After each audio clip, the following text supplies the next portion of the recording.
வளிமண்டல சுழற்சி காரணமாக கரூர், திருப்பத்தூர் உட்பட தமிழ்நாட்டின் பல்வேறு இடங்களில் கனமழை பெய்தது. கரூர் மாவட்டம் குளித்தலை மற்றும் அதன் சுற்றுவட்டார பகுதிகளான மணத்தட்டை, மருதூர், ஐயர்மலை, தோகைமலை, லாலாபேட்டை உள்ளிட்ட பகுதிகளில் 2 மணி நேரத்திற்கும் மேலாக பலத்த இடி மின்னலுடன் திருப்பத்தூர் மாவட்டம் ஆம்பூர் சுற்றுவட்டார பகுதிகளில் 3வது நாளாக இரவு நேரங்களில் கனமழை வெளுத்து வாங்கியது.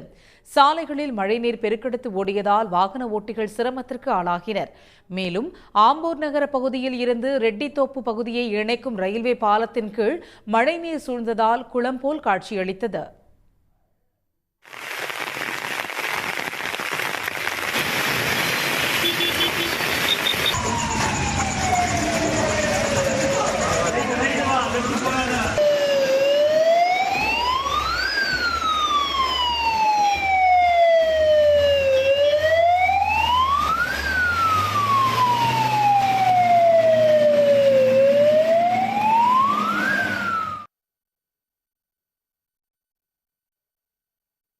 சேலம் மாவட்டம் ஆத்தூர் மற்றும் சுற்றுவட்டார பகுதிகளில் கடும் வெயில் அடித்து வந்த நிலையில் திடீரென வானில் கருமேகம் உருவாகி மழை வெளுத்து வாங்கியது.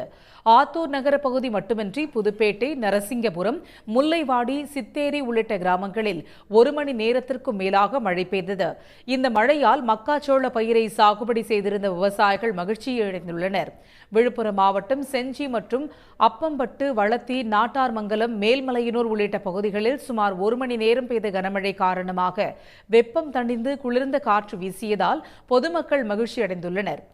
கிருஷ்ணகிரி மாவட்டம் பழையப்பேட்டை, புதுப்பேட்டை, ராயக்கோட்டை சாலை, அவதானப்பட்டி, காவேரிப்பட்டினம், வேப்பனஹள்ளி உள்ளிட்ட இடங்களில் பலத்த இடி மின்னலுடன் கனமழை கொட்டியது. வளிமண்டல சுழற்சி காரணமாக டெல்டா மாவட்டங்களின் பல்வேறு இடங்களில் கனமழை பெய்தது. சாலைகளில் மழைநீர் பெருக்கெடுத்து ஓடியதால் வாகன ஓட்டிகள் அவதிக்குள்ளாகினர். திருச்சி மாவட்டத்தில் கடந்த சில தினங்களாக வெயிலின் தாக்கம் அதிகரித்து காணப்பட்ட நிலையில் இரவு நேரத்தில் இடி மின்னலுடன் பலத்த மழை பெய்தது. குறிப்பாக உறையூர், தில்லைநகர், மத்திய பேருந்து நிலையம், ஸ்ரீரங்கம் உள்ளிட்ட பகுதிகளில் 2 மணி நேரத்திற்கும் மேலாக மழை வெளுத்து வாங்கியது.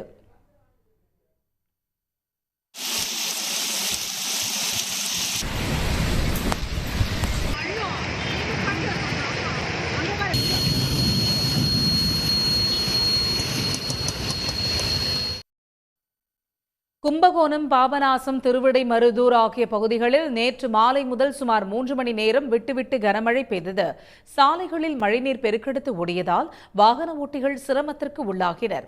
கடலூர் மாவட்டம் சிதம்பரம் மற்றும் அதன் சுற்றுவட்டார பகுதிகளில் நேற்றிரவு பரவலாக மழை பெய்தது. இதனிடையே வடகிழக்கு பருவமழை அக்டோபர் 15ஆம் தேதி தொடங்க வாய்ப்பு இருப்பதாக இந்திய வானிலை ஆய்வு மையம் தெரிவித்துள்ளது. தென்மேற்கு பருவமழை இந்த மாதம் 2வது வாரத்தில் முற்றிலும் விலகலாம் என்றும் எதிர்பார்க்கப்படும் நிலையில் அப்போதே வடகிழக்கு பருவமழை தொடங்குவதற்கு சாதகமான சூழல் இருப்பதாக கணிக்கப்பட்டுள்ளது.